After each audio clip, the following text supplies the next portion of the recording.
Hello friends, कैसे आप सब। उम्मीद करते हैं सब बढ़िया होंगे। आज का हमारा टॉपिक है कंसेप्ट ऑफ रेवेन्यू। सबसे पहले हम लोग स्कूल नेम लिखेंगे, फिर उसके बाद क्लास, सब्जेक्ट, सब सब्जेक्ट, पीपल, टीचर नेम। फिर राइट हैंड साइड हम लोग लिखेंगे डेट, पीरियड, ड्यूरेशन। उसके बाद topic concept of revenue. General aims के अंदर 5 पॉइंट्स आते हैं। To enable the student to understand the problem facing the nation. Second point, to enable students to understand the need to increase productivity. Third point, to enable students to increase productivity. Fourth point, to develop skill of spending money. Fifth point, to enable students to start their own business after school.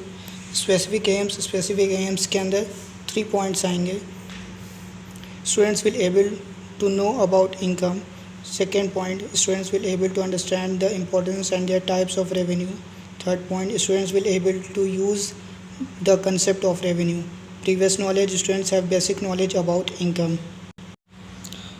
इसके बाद हम लोग लिखेंगे material ads. Material ads के अंदर ordinary classroom equipments. Introduction, people teacher activity, students activity. So the first question is, what does children use to play? Toys. Second question, where does the toys made? In factories. Third point, what will the factory get on selling toys? Money.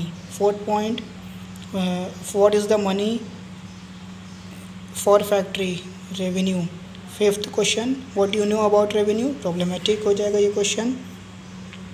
Statement of the aim. Today we will study about the concept of revenue. Presentation part के अंदर आ जाएंगे हम लोग. फिर presentation के part के अंदर क्या लिखेंगे? टीचिंग पॉइंट्स लिखेंगे, people teacher activity, students activity, black board work. Meaning, सबसे पहले मीनिंग लिखेंगे. The concept of money earned by the firm by selling the total unit of output produce is known as revenue. Students activity के अंदर listen carefully. Types of revenue लिखेंगे. Total revenue. Second point, average revenue, marginal revenue.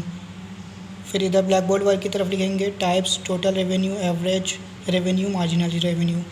आपको इसको explain करना होगा. यहाँ पे black board work में हमने इसलिए शॉर्ट में लिखा है ताकि आप लोग यहाँ पे इसको आसानी से एक्सप्लेन कर सकें, क्योंकि ये कंडीशन होती है जो आप ब्लैक बोर्ड वर्क में अगर आप डिटेल में लिखते हैं तो आपको डिटेल में वो चीज़ें लिखनी पड़ती है. तो इसलिए यहाँ पे इसको शॉर्ट में लिखा गया है.